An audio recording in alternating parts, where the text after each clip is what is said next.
안녕하세요. 저는 올해 55살이 되는 여자예요. 제 나이 정도가 되면 자식들이 제 앞가림을 할 수 있을 정도의 나이가 됩니다. 성인이 되었거나 성인을 앞두고 있는 나이거든요. 그래서 저희 네 가족에겐 앞으로 행복만 가득한 줄 알았습니다. 그런데 저의 어리석은 실수로 인해 저희 가족의 행복은 산산조각이 나게 되었어요. 저도 제가 무슨 정신으로 그런 어리석은 실수를 하게 된 것인지 정말 알 수가 없습니다. 그로 인해 저는 아이들과 남편에게 몹쓸 짓을 한 엄마가 되어버렸어요. 그래서 지금까지 저희 가족들에게 용서를 구하고 있습니다. 몇 년 전에 비해서는 많이 나아졌지만 그래도 상처를 받았단 사실은 변함이 없는 것 같습니다. 한순간의 어리석은 실수로 돌이킬 수 없는 상황까지 치닫게 된 것이죠. 제 이야기를 듣고 여러분들도 저와 같은 실수를 하시지 말라는 의미로 이렇게 사연을 보내게 되었습니다. 제 남편은 젊었던 시절부터 참 성실한 사람이었어요. 연애를 할 당시에도 저만 바라봐주고 배려해주던 사람이었죠. 그 모습에 반해 저와 남편은 결혼까지 하게 되었습니다. 결혼 후에도 남편은 정말 성실한 남편이었고 가정에 충실한 사람이었습니다. 사실 저와 남편 모두 집이 가난했기에 결혼하는 과정이 여유롭진 않았어요. 신혼생활을 반지하 단칸방에서 했으니 말 다한 거죠. 처음엔 그 단칸방의 보증금도 모자라서 남편의 누나에게 보증금을 빌려 단칸방에 월세살이를 하며 신혼생활을 시작했습니다.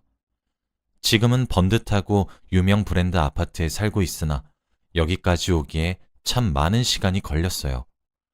남편은 성실함이 무기였던 사람이었고 이날 이때까지 한 번도 소홀히 살지 않았습니다. 매일 새벽같이 기상해서 회사로 출근을 했고 항상 늦은 밤이 되면 집으로 돌아왔죠. 그럼에도 불구하고 하나뿐인 마누라가 힘들지도 모른다며 가사일도 많이 도왔어요. 그렇게 저희는 참 행복했습니다. 당연히 아이들도 낳았고요. 지금은 첫째인 아들은 대학에 입학을 한 후 1년 정도 다니고 군대에 가 있고 둘째인 딸은 고등학교 3학년인 수험생입니다. 제 어리석은 실수는 지금으로부터 3년 전으로 거슬러 올라가요. 첫째인 아들은 대학에 보내기 무섭게 딸아이가 고등학교에 입학하는 나이가 되었습니다. 아들은 대학에 입학하니 정말 고삐가 풀린 망아지처럼 술을 퍼먹고 밤 늦게까지 놀며 집에 잘 들어오지도 않았어요. 사내 아이라 큰 걱정은 하지 않았지만 적당히 해라 주의만 줄 정도였죠. 그쯤엔 딸아이도 고등학교에 입학을 하더니 독서실을 가겠다 하더라고요. 학원에 독서실까지 가는 딸아이는 항상 밤 12시나 돼서야 집에 들어왔어요. 저는 전업주부여서 새벽같이 일어난 남편을 출근시키고 그 뒤에 딸아이를 등교시키고 나면 밤이 늦을 때까지 집에 혼자 있어야만 했습니다. 아들놈은 어디에 퍼질러져서 놀고 있는 건지 알 수도 없었죠. 간혹 아들이 집에 있다고 하더라도 오후 내내 침대에 누워 자기만 했기에 제가 혼자 있다는 사실은 다를 바가 없었습니다. 그렇게 쳇바퀴 같은 시간을 보내고 나니까 점점 사람이 우울해지더군요. 무엇을 해도 기운이 없고 집에 혼자만 있단 생각을 지울 수 없을 때가 되었을 쯤에 저는 동호회에 가입했습니다. 적적함을 채우기 위해서 말이죠. 남편도 제가 동호회에 가입한다는 소리를 듣더니 너무 좋다며 잘된 것 아니냐며 함께 기뻐해 주었습니다. 동호회에 가입을 하고 싶어도 제가 할 줄 아는 것이 아무것도 없더라고요. 이 나이가 되도록 집에서 살림만 하고 살았으니 뭐 할 줄 아는 것이 있어야죠. 제게 있는 것은 건강한 두 팔과 다리뿐인 것을요. 그래서 저는 만만해 보이는 등산 동호회에 용기를 내어 가입을 하게 되었습니다. 막상 낯선 사람들이라고 생각을 했었을 땐 두려운 마음이 조금 있었는데 회식도 하고 얘기도 해보니 친구가 생긴 것만 같아 너무 재미있고 신이 나더라고요. 솔직히 먹고 사는 문제랑 애들 키우는 것에 바빠 이젠 주위에 남은 친구도 없었는데 너무 좋았습니다. 그렇게 저는 동호회에 점점 녹아들어갔어요. 그런데 등산을 막상 해보니 등산 동호회를 제일 만만하게 생각했었는데 전혀 만만하지 않더라고요. 저는 제가 건강한 신체를 가지고 있어서 괜찮을 것이라고 생각을 했는데 등산 과정 자체도 참 험난하더군요. 나이가 나이인지라 까딱 미끄러지면 큰일이 날 수도 있고 그러니 겁도 나고 그랬습니다. 무사히 등산을 완료해도 다음 날엔 끔찍한 근육통이 기다리고 있었죠. 그날도 그랬습니다. 여느 때와 다를 바 없이 동호회 사람들과 등산을 하게 되었는데 제가 젖어있는 나무 뿌리를 밟고 주르륵 미끄러진 적이 있어요. 엉덩방아를 찢고 말았죠. 그런데 일어나려는 과정 도중 발목이 찌릿하더니 삔 것 같더라고요. 그때 저희 동호회 회장님께서 제게 다가왔습니다. 괜찮냐 물으시곤 가방에서 압박붕대를 꺼내 제 발에 돌돌 감아주시고는 저와 함께 하산을 하셨죠. 동호회 부회장님께 다른 회원들을 맡기고 난 뒤 말이에요. 저는 회장님의 부축을 받으며 안전하게 산을 내려올 수 있게 되었고 그 뒤 바로 병원으로 향했습니다. 병원에서는 인대가 늘어났다고 조심하셔야 한다 하시며 응급처치를 참 잘했다 하시더라고요. 진료가 끝나고 난 뒤 저는 회장님께 감사하다며 인사를 드렸고 식사 대접을 하겠다고 했어요. 그때부터였습니다. 회장님과 저는 점점 사이가 가까워졌어요. 동호회 사람들을 통솔하고 이끄는 리더십이 있는 모습도 너무 멋있게 느껴졌거든요. 제가 한번 크게 다칠 뻔했기 때문인지 그날 이후 참석하는 등산에는 저를 항상 살펴봐주는 세심함에 크게 감동했어요. 동호회에 참석하겠다는 말뿐이었던 저와 회장님의 대화는 점점 사적인 이야기까지 하는 사이로 발전하게 되었고 감사해서 대접한다는 핑계로 저는 회장님께 밥을 대접했는데 회장님은 받아먹기만 미안하다는 핑계로 저와 영화를 보거나 차를 한 잔 마시기도 했습니다. 그렇게 단둘이서 시간을 보내면 보낼수록 저는 회장님과 제가 참 잘 맞는 사이란 생각밖에 들지 않았어요. 그렇게 저는 넘지 말아야 할 선까지 넘고 말았습니다. 저는 회장님과 시간을 보내고 집으로 돌아오면 어느 순간부터 남편의 성실하고 저만 바라봐주는 행동들이 점점 숨이 막힐 것처럼 다가오더라고요. 그런데 점점 하기 싫어졌어요. 남편은 갑자기 변한 제 태도에 상처를 받았는지 왜 그러냐 몇 번 넌지시 물어왔지만 대답조차 하기 싫었고 그런 남편의 모습이 참 질렸고 귀찮았으며 지긋지긋하다는 생각까지 들었어요. 2주에 한 번씩 만나던 회장님과의 만남은 점차 그 만남의 횟수가 늘어났고 어느샌가 이틀에 한 번꼴로 만나게 되었어요. 회장님은 참 매력적인 사람이었습니다. 저는 그런 회장님께 점점 빠져들게 되었고 금지된 사랑이 주는 짜릿함과 스릴감에 점점 중독되어 가고 있었죠. 그때는 제 스스로 멈춰지지도 제어도 되지 않았던 것 같아요. 그래서였을까요? 제 심경의 변화를 가장 빨리 눈치를 챈 사람은 다름 아닌 제 남편이었습니다. 남편은 어느 순간부터 제게 동호회를 그만둬달라는 말을 종종 하곤 했어요. 금슬이 좋아 싸워보지도 않은 남편과 싸움을 하기 시작했죠. 남편은 제게 언성을 높이지도 않았지만 저 혼자 화를 내고 소리를 버럭버럭 지르곤 했습니다. 남편은 그때마다 상처받은 듯한 눈으로 저를 빤히 쳐다봤지만 그런 눈빛조차 제게는 숨이 턱턱 막히는 듯한 행동이었어요. 남편이 제게 동호회를 그만두면 안 되겠냐 제안을 하면 할수록 저는 밖으로 나돌았고 그럴 때마다 회장님을 찾아가곤 했습니다. 맞아요. 제가 그때 잠깐 정신이 나갔었나 봅니다. 복에 겨워 소중했단 사실을 정말 몰랐어요. 제가 그렇게 정신이 나간 채로 행복하다 느끼고 있을 때 남편은 지옥불을 걷는 듯한 느낌이었단 사실을 그 당시에는 미처 알지 못했어요. 하루는 아들이 제게 전화를 걸었더군요. 한창 놀기 바쁜 시기여서 전화를 걸어도 받지도 않았던 아들이었는데 말이죠. 전화를 받으니 울먹이는 목소리로 아들이 제게 말을 하더군요. 엄마, 아빠가 이상해 하면서 말이에요. 무슨 소리냐고 되묻는 아들은 집에 왔는데 아빠가 이상해. 지금 119에 신고해서 곧 있으면 구급대원들이 도착을 한대. 엄마도 바로 병원으로 와. 라고 하더군요. 저는 정말 깜짝 놀랐고 바로 허겁지겁 남편이 실려간 응급실로 찾아갔습니다. 남편은 응급처치를 하고 있었고 의료진들의 손길이 바빠 보였습니다. 옆에서 훌쩍이고 있는 아들을 다그치며 무슨 일이야? 빨리 설명해! 라고 소리를 질렀죠. 아들은 제게 오늘은 집에 들어가야 될 것 같아서 집으로 들어왔는데 아빠가 거실 한가운데 쓰러져 있었어. 아빠 잘못되면 어떡해? 하다가 결국 눈물을 쏟는 겁니다. 정말 심장이 철렁하는 느낌이었습니다. 저는 아들의 손을 꼭 잡으며 남편이 눈을 뜨게 해달라고 하늘에 대고 기도하기 시작했어요. 남편은 위세척을 하면서 괜찮아졌죠. 의사 선생님이 말씀하시기를 만약 조금이라도 병원에 늦게 도착했다면 장담할 수 없었을 거라고 말씀하시더군요.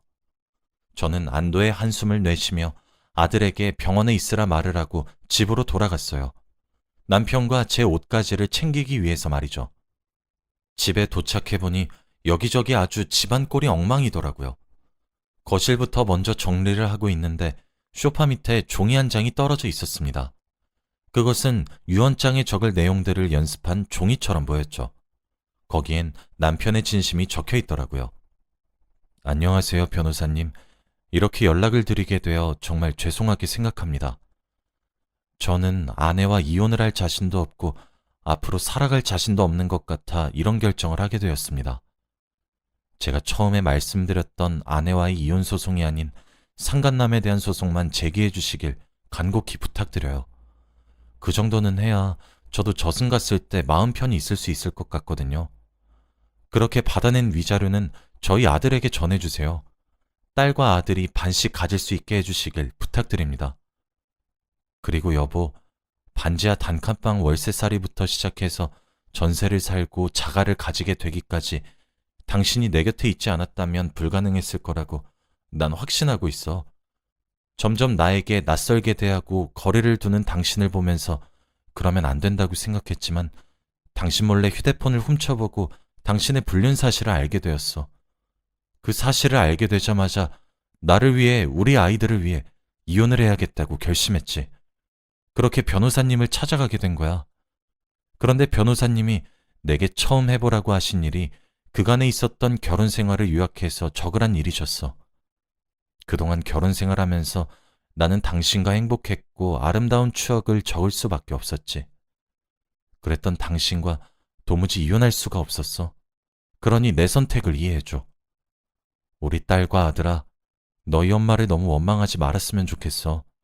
내가 조금 더 가정에 충실하게 살았거나 너희 엄마와 조금 더 많은 시간을 보냈으면 좋았을 텐데.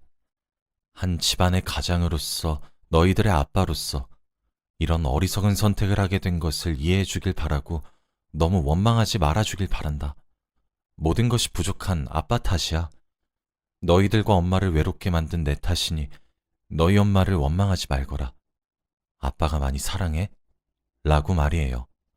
그 편지를 읽어보니 남편은 이미 제 불륜 사실을 알게 된 지 한참 지난 것처럼 보였고 이혼 소송을 결심했으나 저를 너무 사랑해서 차마 그럴 수 없었기에 끊으려고 했었던 것 같았어요. 그래서 변호사님께 보내야 되는 유언장을 따로 연습한 것 같았습니다. 그 종이에 적혀진 짧다면 짧고 길다면 긴 편지들을 읽으니 그제서야 제 머리를 누군가 내려찍는 듯한 느낌을 받았어요. 내가 미쳤구나. 내가 정신이 나갔었구나. 그제서야 미친 듯이 후회가 밀려왔습니다. 내가 정말 무슨 짓을 한 건지 실감이 절로 나기 시작했죠. 집을 치우다 말고 저는 그 종이만 주워들고 다시 남편이 누워있을 병원으로 뛰어갔어요. 남편은 그 사이 정신을 차린 모양인지 일어나 있더군요. 항상 총기가 가득하고 선명하여 반짝반짝 빛이 나던 남편의 두 눈은 생기를 잃은 눈이었습니다. 아들은 어디로 간 것인지 보이지가 않더군요. 저는 남편에게 천천히 다가갔어요. 남편은 제 인기척을 느끼곤 저를 쳐다봤죠. 하지만 두 눈이 잠시 커졌을 뿐 이내 고개를 돌리더군요. 왜 그랬어? 라고 묻는 제 말에 남편은 여전히 묵묵부답이었습니다. 남편은 고개를 돌린 채로 저를 외면하고 있었어요. 저는 남편에게 천천히 다가갔고 남편의 손을 잡은 채로 말했어요. 여보, 내가 미안해. 내가 다 잘못했어. 라고 말이에요. 그제서야 저를 돌봐준 남편의 눈은 눈물이 가득했습니다. 일그러진 표정을 한 남편의 얼굴을 보니 점차 실감이 나더군요. 제가 몹쓸 짓을 했던 사실에 말이에요. 남편에게 저는 잘못을 사과하고 미안하다며 빌었습니다. 여보, 미안해. 내가 너무 미안해. 내가 미쳤었나 봐. 내가 정말 미안해. 그러니까 두 번 다시 이런 선택하지 마. 제발 부탁이야. 이런 말이 얼마나 염치 없이 들릴 줄도 알고 뻔뻔한지 알고 있지만 나에게 한 번만 더 기회를 줘. 나 당신이 유언장 작성한 거, 연습한 거 봤어. 나 빨리 가정으로 돌아올게. 아니, 이미 돌아왔어. 그러니까 제발 이런 선택하지 마. 라고 말해요. 그렇게 남편을 부둥켜 안고 얼마나 울었는지 모르겠습니다. 남편도 저를 마주 안아주더군요. 사실 남편은 그동안 제 불륜 사실을 알고 난 뒤 우울증과 함께 불면증이 심하게 찾아와 정신과를 다니고 있었다고 하더라고요. 남편이 이혼 소송을 의뢰했던 변호사는 제 예상대로 남편의 유언장을 받았더라고요. 남편은 제게 기회를 주겠다고 하며 저를 용서했고 그대로 변호사님께 회장님에 대한 상간남 소송만 부탁드리더라고요. 변호사님은 지금이라도 가정에 돌아오셔서 다행이란 말과 함께 남편에게 두 번 다시 그런 어리석은 짓을 하지 마시라고 누누이 당부하시더군요. 저는 자진해서 제 휴대폰을 드렸고 상간남 소송은 수월하게 진행이 되었습니다. 회장님은 제게 연락해와서 제정신이냐 물어보더라고요. 저는 그저 미안했단 대답만 하며 전화를 끊었습니다. 결국 위자료로 저희는 3천만 원을 받을 수 있었어요. 물론 소송을 하는 과정에서 딸과 아들은 커다란 상처를 입게 되었습니다. 유독 아빠를 따르던 딸은 저를 미친 듯이 원망했고 아들도 커다란 충격에 빠졌어요. 딸과 아들은 제게 미친 것이 분명하다며 비수 같은 말을 많이 하기도 했습니다. 할 말이 없더군요. 부모로서 아이들에게 모범을 보여도 모자란데 아이들이 하는 말이 제게 비수처럼 꽂혀도 저는 받아들여야 한다고 생각했어요. 아이들에게 미안하다고 용서를 구했죠. 그게 지금까지 이어오고 있습니다. 그로부터 3년이 지났지만 아이들은 여전히 제게 냉랭하며 아이들의 아빠에게 이혼을 권유하고 있습니다. 솔직히 그런 아이들의 태도에 상처가 없다고 하면 거짓일 거예요. 하지만 저렇게 커다란 상처를 가질 정도였구나 라는 생각이 들게 되면 입이 10개라도 할 말이 없어집니다. 남편은 저를 용서했다고 말을 하지만 저는 남편에게 끊임없이 용서를 구하는 중이에요. 아직도 남편이 저 때문에 그런 선택을 했다는 것이 믿기지도 않고 믿을 수도 없는 것 같아요. 저는 남편의 커다란 사랑을 깨닫게 되어 너무 미안할 뿐입니다. 그리고 그런 남편을 참 많이 사랑하고 있어요. 물론 지금 당장은 아이들은 엄마인 저를 경멸하고 용서할 생각이 없어 보이긴 하지만 저는 그래도 아이들에게 용서를 계속해서 구할 생각입니다. 남편도 괜찮다고 말은 하지만 여전히 불안해하는 모습을 보이니 정말 미안할 뿐이고 남편에게도 제가 잃었던 신뢰를 다시 회복할 수 있게 정말 많이 노력을 할 생각이에요. 저는 정말 한순간의 쾌락과 즐거움만 쫓다가 편안하고 안락했던 행복을 잃게 되었어요. 여러분들은 저와 같은 실수를 하지 않으시길 바랍니다. 사랑하는 가족들이 저로 인해 상처받아 힘들어하는 모습을 보고 있기가 너무 힘이 들어요. 다행인 것은 남편의 우울증과 불면증이 그때에 비해 정말 많이 나아졌고 정상인과 다를 바 없어졌다는 사실입니다. 한없이 미안하기만 한 남편은 제게 가정으로 빨리 돌아와줘서 고맙다고 말을 하는데 참 이런 사람을 두고 제가 그렇게 몹쓸 짓을 했나 싶어요. 저는 시간이 조금 더 걸리겠지만 옛날 화목하고 행복이 충만했던 가정으로 돌아가기 위해 정말 노력하고 합니다. 응원해 주시길 부탁드려요. 제 이야기는 여기까지입니다. 제 치부와 다름없는 이런 이야기를 하게 된 이유는 남들도 저와 같은 실수를 하지 않길 바라는 마음 때문이에요. 본인이 선택한 배우자를 기만하지 않으셨으면 좋겠네요.